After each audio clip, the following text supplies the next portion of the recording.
volta de 1819, 1820, foi iniciada a colonização planejada dessas terras que hoje conhecemos como Nova Friburgo. Mas antes de chegarem os suíços e um pouco depois os alemães, toda essa região era ocupada por índios, por indígenas puris e coroados. Como a cultura dos indígenas era muito diferente da cultura dos europeus, eles foram removidos para que não incomodassem os suíços, os alemães. Os indígenas se foram, mas suas lendas ficaram. Uma dessas lendas é a lenda da Pedra do Cão Sentado. Petara, petara, poté, miripom. Petara, petara, poté, miripom. Shimashute, okora die. Shimashute, okora die. Chuté Opé Machopé.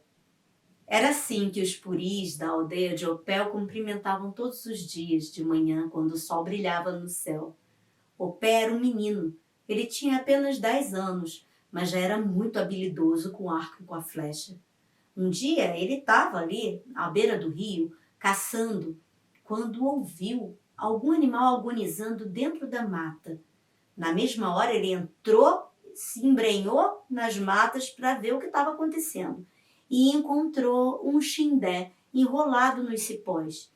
Então, com muito cuidado, ele libertou o pequeno cãozinho daqueles nós, daquele cipó. E ali ficou selada uma amizade que duraria para o resto da vida. Os dois, Xindé e Opé, cresceram juntos. Opé deu o nome do cachorro de Xindé Chatã, cachorro-irmão. Xindé acompanhava Opé em todas as caçadas, mas Opé não comia da sua caça. Os anciãos diziam que se o caçador comesse o animal que tivesse caçado, perderia para sempre a sua pontaria. E não era isso que ele queria. Então ele comia da caça dos outros caçadores. Os dois cresceram juntos e Opé se tornou o melhor caçador da aldeia. Ele era também um guerreiro muito forte, destemido. Para todas as caças, carregava sempre o seu amigo inseparável, Xindé Chatã. Mas chegou o tempo de Nyamaitu Temembono, o tempo do frio, da seca e da fome. Quase não tinha caça.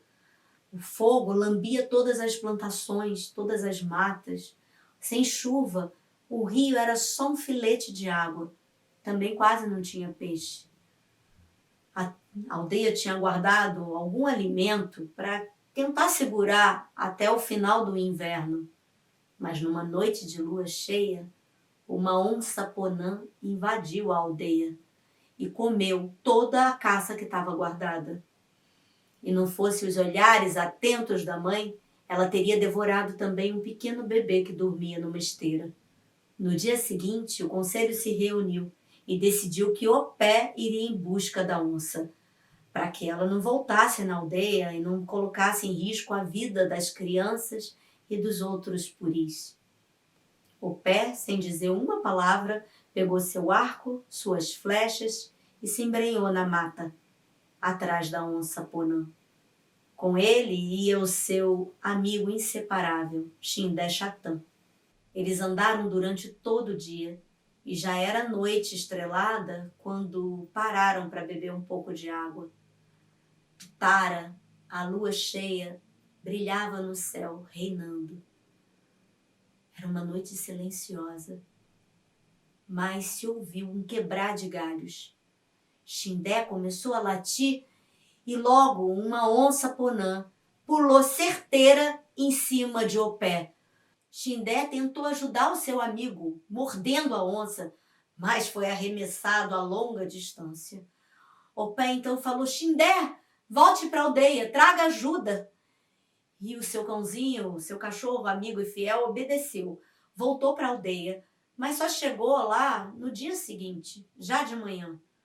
Quando os puris viram que Xindé voltara, mas Opé não estava com ele, logo se reuniram os guerreiros e foram em busca de Opé. Xindé subiu numa pedra bem alta e ficou olhando para ver se avistava o seu amigo Opé. 2 dias se passaram e 2 noites também.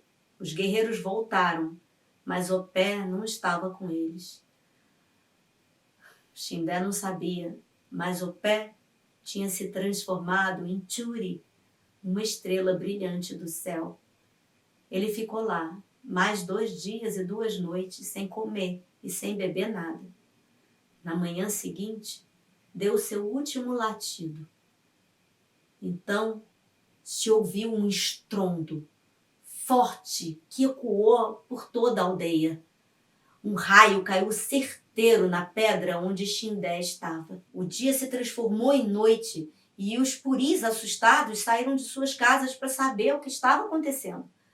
E se depararam com uma pedra enorme em forma de cachorro. Xindé Ukroa, o cachorro de pedra. Lua, lua, luz da noite. Lua, lua, luz da noite. Caminho bom, você no céu. Caminho bom, você no céu. Dizem que a Praça do Paissandu, famoso ponto turístico de Nova Friburgo, alguns anos atrás, era a Praça do Pelourinho. O lugar onde os negros escravizados recebiam todo tipo de tortura, açoite e castigos publicamente. Dizem que era ali também que grande parte dos carregamentos de escravos chegavam. E ali era onde eles eram eternamente separados de suas famílias. O que justifica o fato de, bem naquele ponto, existirem tantas ruas, tantas vielas, esquinas que não se encontram. O Paissandu é e sempre foi um lugar de muito movimento. Segundo a cultura iorubá, Exu é o orixá do movimento, da mudança. Exu é quem liga o céu e a terra. Exu é o porta-voz dos orixás. Exu é o mais sutil e o mais astuto de todos os orixás. E faz coisas extraordinárias, como, por exemplo, carregar azeite em uma peneira sem derramar nem uma gota sequer. Dizem também que Exu matou um pássaro ontem com uma pedra que ele só jogou hoje. Exu também pode ser muito malvado se as pessoas esquecem de homenageá-lo. É muito importante que seja feita uma oferenda para Exu antes de qualquer outro orixá. A segunda-feira é o dia consagrado a Exu. É bom que uma oferenda a ele seja feita nesse dia. Contam os mais antigos que certa vez 2 grandes amigos que nunca brigavam se esqueceram em uma segunda-feira de fazer as oferendas a Exu. E saíram bem cedinho para trabalhar, cada um em sua roça. Eles viviam em terras vizinhas, divididas apenas por um estreito canteiro. Exu, zangado pela negligência dos 2 amigos com as suas oferendas, decidiu dar uma lição a eles, ao seu modo. Então ele colocou em sua cabeça um chapéu pontudo, que era branco do lado direito e vermelho do lado esquerdo. E seguiu caminhando por esse canteiro estreito, até chegar à altura dos 2 amigos. Quando ele chegou próximo aos 2 amigos, ele disse para eles de uma forma muito cordial e educada: "Bom dia, meus nobres amigos." E os 2 rapazes, os amigos, os cumprimentou também. "Bom dia, nobre estrangeiro. Bom passeio." E Exu seguiu. Quando ele se afastou um pouco mais, um amigo disse para o outro: "Curioso esse rapaz, diferente esse estrangeiro. Você reparou o chapéu branco na sua cabeça?" Não, de maneira nenhuma," respondeu o homem do lado esquerdo. "O chapéu em sua cabeça era vermelho." "Vermelho? Você está enganado. O chapéu em sua cabeça era branco, branco de um branco como eu nunca vi antes. Um branco de alabastro, que é o branco mais puro que existe. Não, não, não, não, não. Definitivamente você está enganado. O seu chapéu era vermelho. Um vermelho cor de sangue. Um vermelho que eu mal consegui olhar, de tão vivo que era. O chapéu era branco. Você está me chamando de mentiroso? O chapéu era vermelho. Ou você pensa que eu sou cego? Cada um dos amigos tinha razão. Mas eles estavam furiosos um com o outro e não conseguiam chegar a um acordo. E justamente por isso eles começaram a trocar ofensas, xingamentos, e o tom das suas palavras começaram a ficar cada vez mais altos, até que eles começaram a trocar socos, murros, tapas e pontapés. Até que o pior aconteceu. Com certeza isso não teria acontecido se as oferendas a Exu não tivessem sido esquecidas.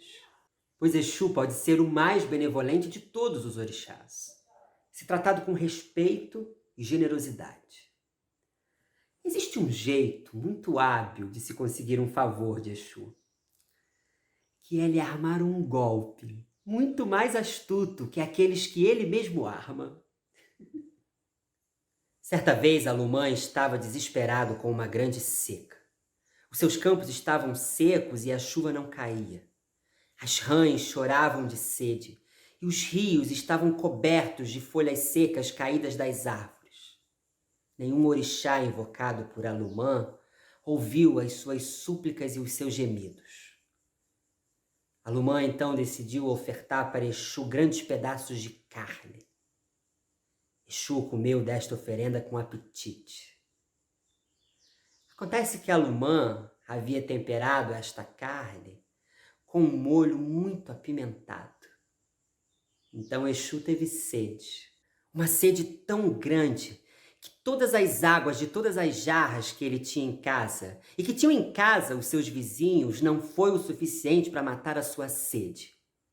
Exu foi até a torneira da chuva e a abriu, sem pena. A chuva caiu. A chuva caiu de dia, a chuva caiu de noite, a chuva caiu no dia seguinte e depois, sem parar.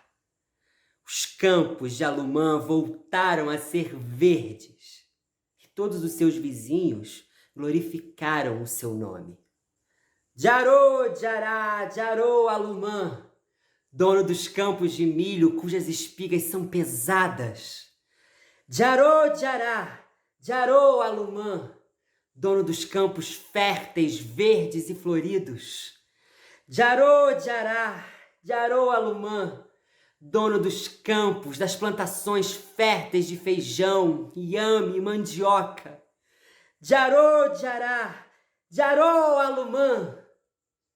E as rãs cantavam de alegria, e os rios corriam velozmente para não transbordar. Alumã, reconhecido e grato, decidiu oferecer mais pedaços de carne para Exu. Só que dessa vez, com a pimenta no ponto certo. Já havia chovido o suficiente, mas seria um desastre. Afinal de contas, o demais sempre será inimigo do bom.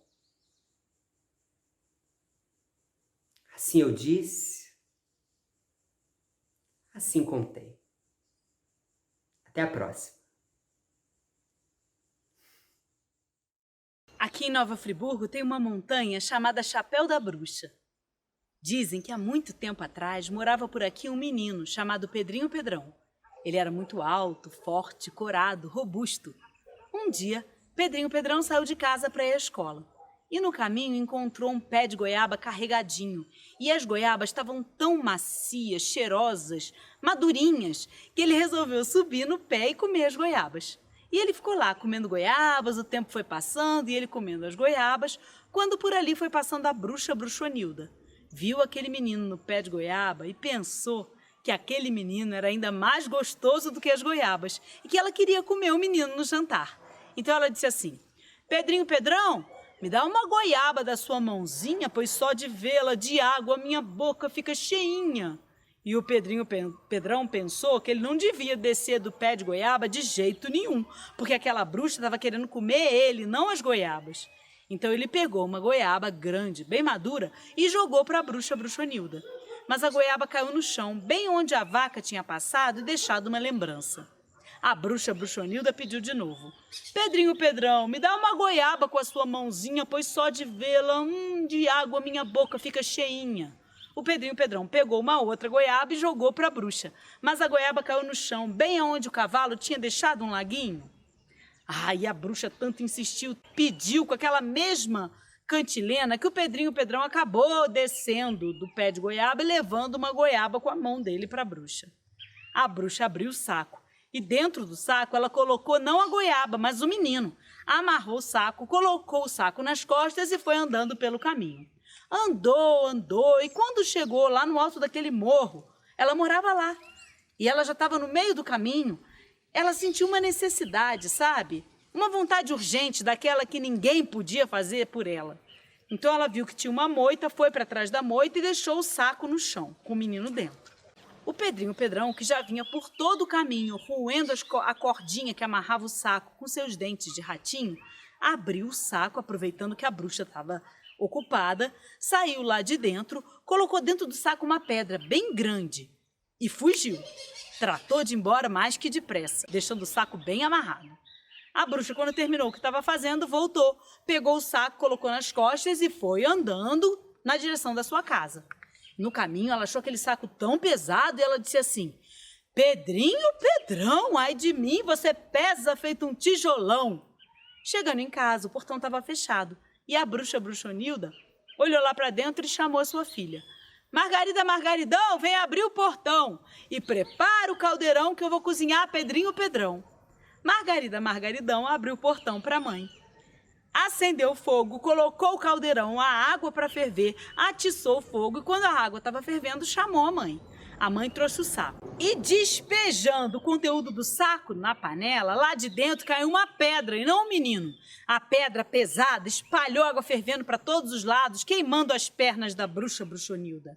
E a Margaridão disse: Mamãe, o que tem a ver colocar pedra para ferver? E a bruxonilda respondeu: Minha filha, acenda de novo o fogo, que eu vou e volto num só fôlego. Pegou uma peruca loura para se disfarçar e foi atrás de Pedrinho Pedrão, lá na goiabeira. Pedrinho Pedrão, que não tinha ido para a escola e estava lá comendo goiabas, muito feliz, viu a bruxonilda chegando e a reconheceu. A bruxonilda foi logo dizendo: Pedrinho Pedrão, me dá uma goiaba com a sua mãozinha, pois só de vê-la de água minha boca fica cheinha. E o Pedrinho Pedrão respondeu: Eu não desço daqui para dar goiaba para nenhuma bruxa, senão você me põe no saco e puxa. E a bruxonilda falou para ele: Pedrinho Pedrão, eu sou sincera, sem eira nem beira. Tô aqui desde manhãzinha. E tanto ela insistiu, tanto ela pediu, tanto ela falou, que o Pedrinho Pedrão acabou descendo do pé de goiaba e levando uma goiaba para a bruxa, que pegou o menino, colocou no saco, amarrou bem a boca do saco e foi embora para o caminho. Subindo o morro, lá no mesmo lugar, ela sentiu aquela necessidade e precisou parar para se aliviar. Foi lá atrás da mesma moita e deixou o saco no caminho. Dessa vez, a corda estava bem apertada e Pedrinho Pedrão não conseguiu roer. Então ele ficou lá de dentro imitando uma codorna, fazendo barulho igualzinho mesmo de uma codorna. Por ali ia passando um caçador com seu cachorro, caçando codornas. E escutando aquele barulho de codorna dentro do saco, achou que ali dentro tinham codornas. E como não tinha ninguém cuidando daquele saco, o saco não era de ninguém, ele abriu o saco. E lá de dentro saiu um menino, pedindo ajuda. E tanto Pedrinho Pedrão pediu e insistiu que o caçador acabou colocando o cachorro dele dentro do saco no lugar do Pedrinho Pedrão. Ainda mais quando ele ficou sabendo que se tratava de uma bruxa. Eles amarraram bem a boca do saco e foram embora. A bruxonilda, quando terminou o que estava fazendo, voltou para o mesmo lugar, pegou o saco e colocou nas costas. E foi andando. E o cachorro latindo, ganindo e se remexendo dentro do saco. A bruxa Bruxonilda disse: Pedrinho Pedrão, não adianta não, só te resta latir e gritar como um cão. Quando chegou na porta da casa dela, a bruxa Bruxonilda chamou a filha. Margarida, Margaridão, vem abrir o portão. E acende, prepara o caldeirão para cozinhar Pedrinho Pedrão. A Margarida Margaridão assim fez. Abriu o portão, acendeu o fogo, colocou o caldeirão no fogo, encheu de água, atiçou o fogo e chamou a mãe. A mãe veio trazendo o saco. E quando ela abriu o saco para pegar o menino, lá de dentro saiu um cachorro furioso, mordeu as pernas da bruxa, foi pro galinheiro e comeu todas as galinhas. Ah!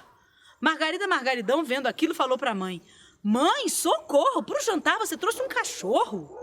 A bruxa Bruxonilda falou: Minha filha, acenda de novo o fogo, que eu vou e volto num só fôlego. Pegou uma peruca ruiva, colocou na cabeça e, disfarçada, foi atrás de Pedrinho Pedrão. Encontrou o Pedrinho Pedrão no alto da goiabeira, comendo suas goiabas. E tanto insistiu, tanto fez, tanto falou, que outra vez Pedrinho Pedrão desceu da goiabeira e foi levar a goiaba com a sua mão para a bruxa Bruxonilda. A bruxa Bruxonilda pegou o menino, colocou no saco, amarrou bem amarrado, colocou o saco nas costas e foi direto andando para casa, dessa vez sem parar no caminho. Quando ela chegou em casa, sua filha Margarida Margaridão estava esperando por ela no portão. E ela disse: Filhinha, já é tarde para tratar desses assuntos. Pega esse saco e tranca no galinheiro. Amanhã de manhã, quando eu estiver fora, você pega o menino e prepara ensopado com batatas. Eu vou comer esse menino no jantar. Assim foi. No dia seguinte, quando a bruxa Bruxonilda saiu, a Margarida Margaridão foi até o galinheiro, abriu a portinhola, colocou a travessa, pegou o facão e disse para Pedrinho Pedrão: Coloque sua cabeça aqui nessa travessa, Pedrinho Pedrão, que eu vou cortar. E o Pedrinho Pedrão disse: Mas eu não sei como eu vou fazer. Você pode vir até aqui me mostrar como eu coloco a cabeça na travessa? Margarida Margaridão entrou no galinheiro para mostrar para o Pedrinho Pedrão como era. O Pedrinho Pedrão, então, trancou a menina lá dentro. Fechou bem fechadinho e subiu no telhado da casa. Quando a bruxa Bruxonilda voltou, encontrou a filha gritando, desesperada dentro do galinheiro, e perguntou: Quem fez isso com a minha filha? O Pedrinho Pedrão estava no alto do telhado e respondeu: Fui eu, Pedrinho Pedrão! Uhul! Então a bruxa Bruxonilda quis saber: Ô menino, como você foi parar aí em cima? E o Pedrinho Pedrão respondeu: Eu peguei todas as panelas da sua cozinha, empilhei uma em cima da outra e fui subindo. Então a bruxa Bruxonilda quis fazer como o Pedrinho Pedrão tinha feito. Colocou as panelas da cozinha uma em cima da outra e foi subindo. Quando ela já estava quase chegando lá em cima e alcançando o Pedrinho Pedrão, as panelas caíram e a bruxa Bruxonilda, escorregando pela chaminé, caiu dentro do fogão, em cima do caldeirão com água fervendo. Nunca mais ninguém por aqui ouviu falar da bruxa Bruxonilda. Mas o chapéu dela tá ali, ó, até hoje.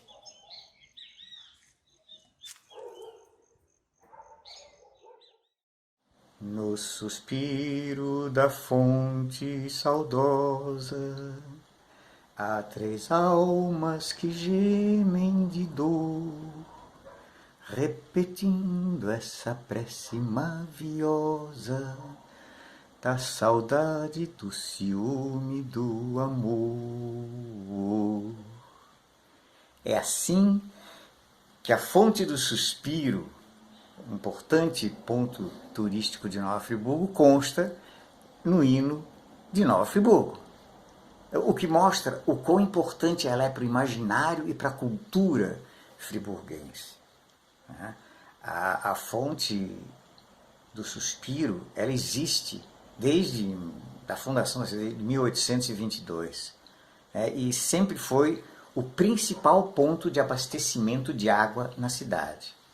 Imaginem, no século XIX, onde nem havia água encanada, havia vários pontos para coleta de água, onde as pessoas iam com seus vasilhames coletar água para o seu uso doméstico, e diariamente havia filas em torno dessas fontes.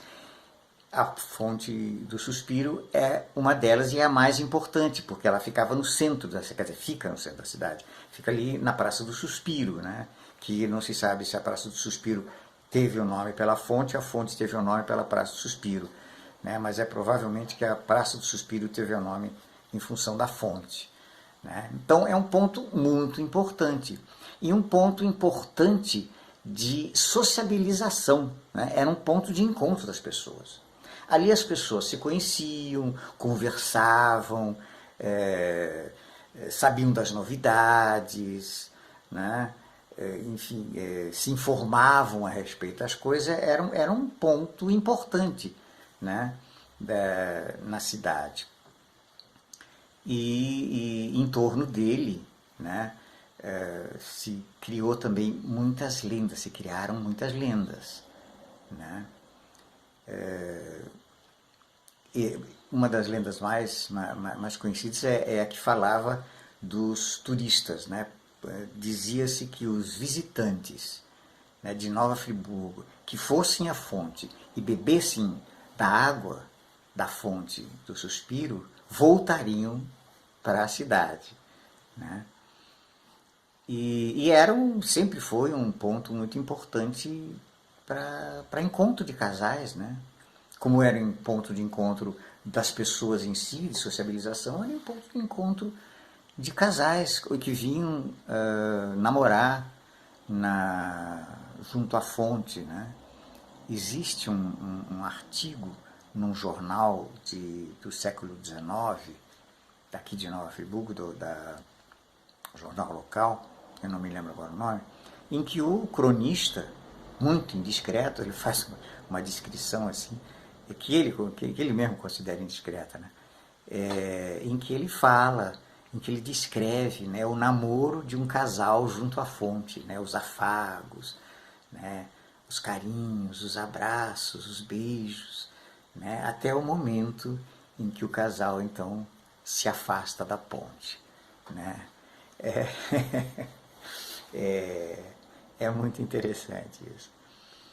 E, quer dizer, tem, além disso, tem outras lendas, né? Todas voltadas sempre para algum dos aspectos das três fontes, né?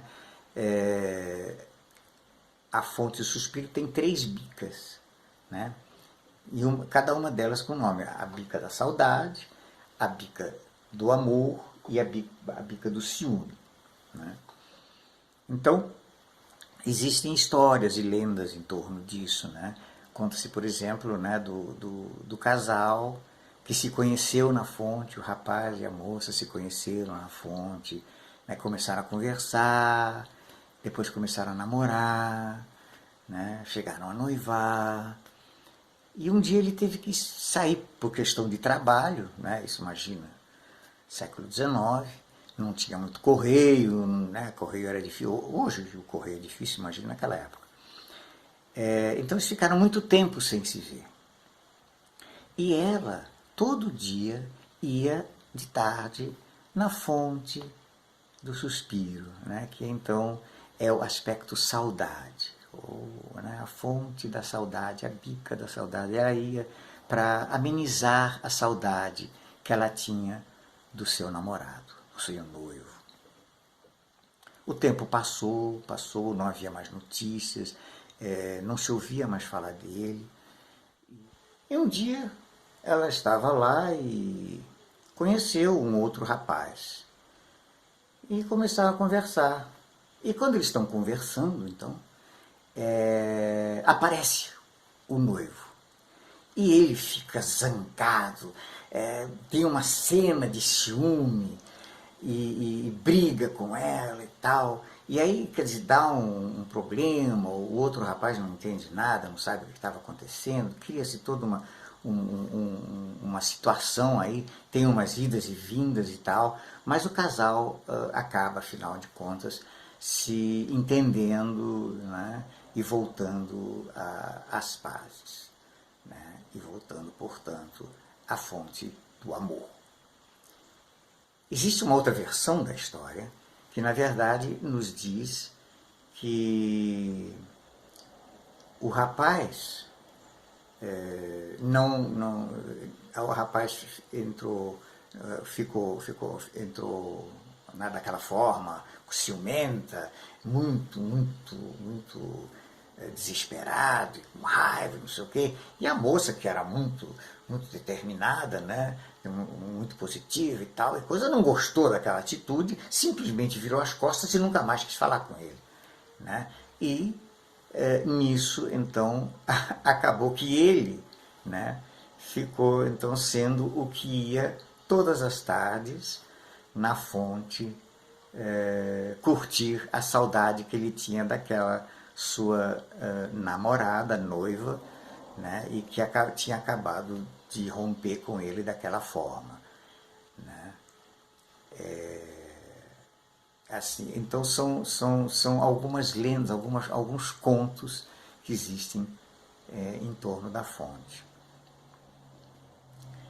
Em 2011, com a tragédia climática, a fonte foi totalmente destruída por um desmoronamento, né, da encosta que tem atrás, ali daquele barranco que tem atrás da praça. Né? E soterrou a igreja do lado, soterrou a praça todinha, né? E, claro, destruiu a fonte. Né? A fonte não restou nada dela. Pela importância, né, que não só o centro, né, a praça, como a igreja, né, e a fonte tem, né, para a cultura, para a história friburguense, houve logo um movimento, né, das autoridades, do poder público, dos comerciantes, empresários da cidade, no sentido de se reconstruir a fonte. E com isso, imediatamente, quer dizer, logo se conseguiu essa verba, e em 2014 a Fonte do Suspiro foi reinaugurada. Então não foi feita com pedra de cantaria propriamente dito, né? Foi feito com uma outra pedra mais comum, né? E está ali, existe. E continua sendo um importante ponto de encontro, de sociabilização, um importante ponto turístico, bastante visitado.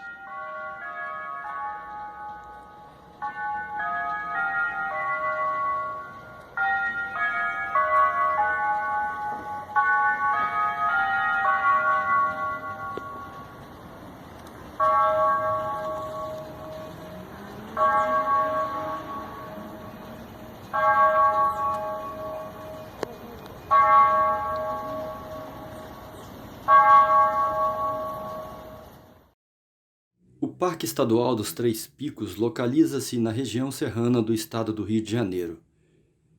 Com uma área aproximada de 65.113 hectares, é o maior parque estadual do Rio de Janeiro, abrangendo porções dos municípios de Cachoeiras de Macacu, Teresópolis, Nova Friburgo, Silva Jardim e Guapimirim. Hoje os Três Picos é uma área de proteção ambiental, né? E é bem preservada, né? Por isso, né?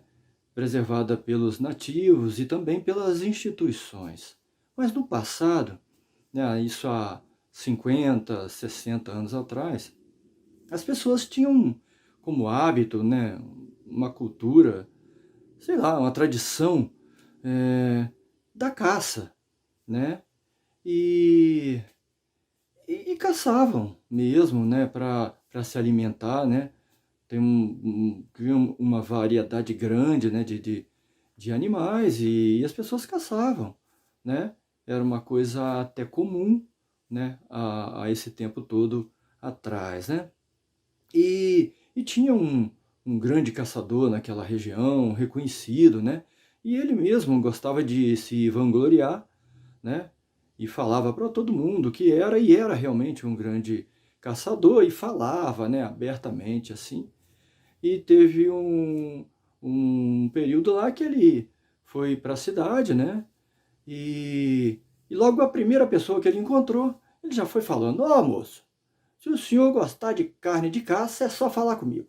Eu tenho paca, tatu, e foi desfiando aquele colar de variedade de carne que ele tinha, né? Por ser um grande caçador.